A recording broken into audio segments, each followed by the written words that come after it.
Goro Akechi is a murderer, a traitor, and one of the most hated villains in Persona 5. He killed the parents of 2 of your teammates and tried to murder you in cold blood. Let's be clear, there is no defending his actions. But what if I tell you, those acts were actually necessary? This is a story of how Goro Akechi's hateful path of revenge was tragically tied to saving the world. And how without him, the Phantom Thieves would have failed. When we see Goro Akechi, we see a young detective on the Phantom Thieves case. A charming and brilliant celebrity. An open book.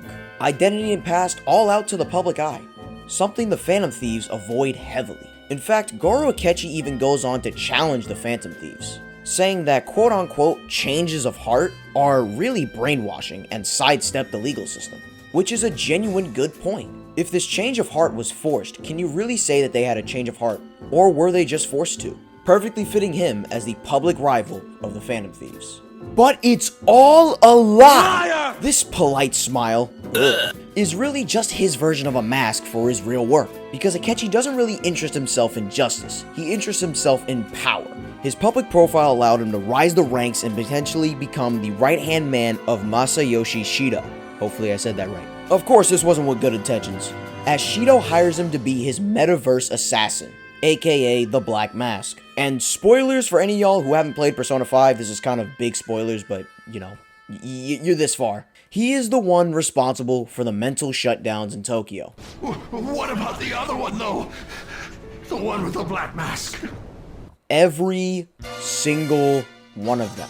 Now this has to have you asking, why the hell is he like this? Basically, Akechi just went through a traumatic life. I think he'd be the one guy you'd justify trauma dumping at a Starbucks. Akechi's life has pretty much been terrible from the start. He's the illegitimate son of Masayoshi Shido, who abandoned him and his mother after his mother took her own life, and then was forced to be raised through the foster care system. So eventually, Akechi decided he was going to take over Shido's position. Basically, Akechi decided to set his goals on revenge, but in a much more cruel way you would expect.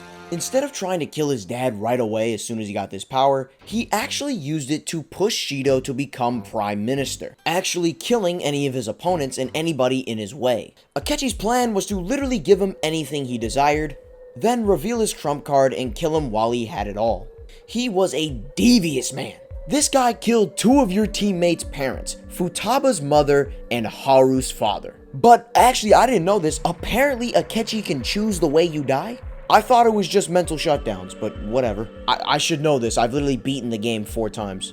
He basically becomes a monster, planning to kill Shido with the powers he gave him. This brings us to the paradox of Goro Akechi. While his acts are straight up unforgivable, and literally just for his own gain, they sorta helped out the Phantom Thieves in an indirect way.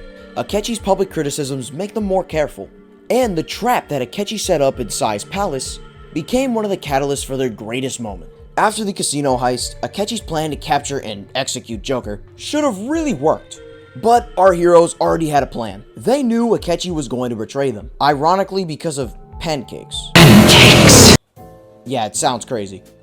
But in reality, his plan was brilliant and it had the full literal police force behind it. And also, I think there's like a 20-minute cutscene of them explaining the actual event. So let's get all the important bits out the way. Basically, because they knew Akechi was the traitor, they were forced to create a plan, and it basically used Akechi's plan for Joker to fake his death. Without Akechi literally kinda killing Joker, their plan literally wouldn't have succeeded. Honestly, story-wise, I think this arc is like the strongest in the series.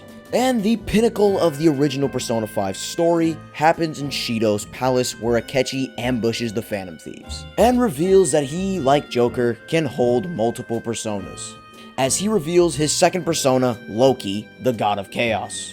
His persona wields the power to make people go literally insane. Just a quick side tangent, I think this boss could have been 10 times better in the game if they actually gave him that kill ability. That Loki would have been so cool, but anyway, I digress. After the fight, a cognitive version of Akechi is sent to assassinate the real Akechi. It's then when Akechi decides to close in the wall, separating the Phantom Thieves and sacrificing themselves to go take down Shido, with his supposed dying breath giving his glove to Joker. And this is supposedly where Akechi's story ends. His lifelong goal handed over to Joker. Without that sacrifice, maybe the Phantom Thieves wouldn't have succeeded. Akechi literally had to be there, and his dark wish was fulfilled. until the writers just decided to throw away that ending and just start with a new one. In Persona 5 Royal, Akechi is just seemingly alive. Yeah, he's there, as he was resurrected by Maruki. And Maruki literally bends the world to where everyone's happy. And Akechi literally gets to be alive. I mean, he's alive, he's free, but he don't like that. Not one bit. He's the first one to achieve his goal, and he's also the first one to reject his own goal, forced on by Maruki. He couldn't stand this fake utopia. I mean, it makes sense. He literally is going from living life as a pawn in one life to the next. And that just doesn't seem fair. He's not going to live a life comfortable based on a lie. And then he teams up with Joker to decide his own fate. Not for justice or good. Just himself. This conviction kind of becomes the anchor for Joker to come back to reality. While the rest of the team stays lost in Maruki's dream, it's Akechi who stands up with him, demanding he fight for reality. His refusal to accept a manufactured happiness is the final push Joker needs to challenge a god offering a perfect, painless world. Well, what did we learn today? Goro Akechi isn't a hero. He isn't redeemed, the game never asks you to forgive him, and his hands are always going to be stained with blood that will never wash away. But his role is so much more than just a villain. His brilliant, twisted mind forced the Phantom Thieves to become legends. His perfect trap, meant to kill Joker, sparked their most daring plan.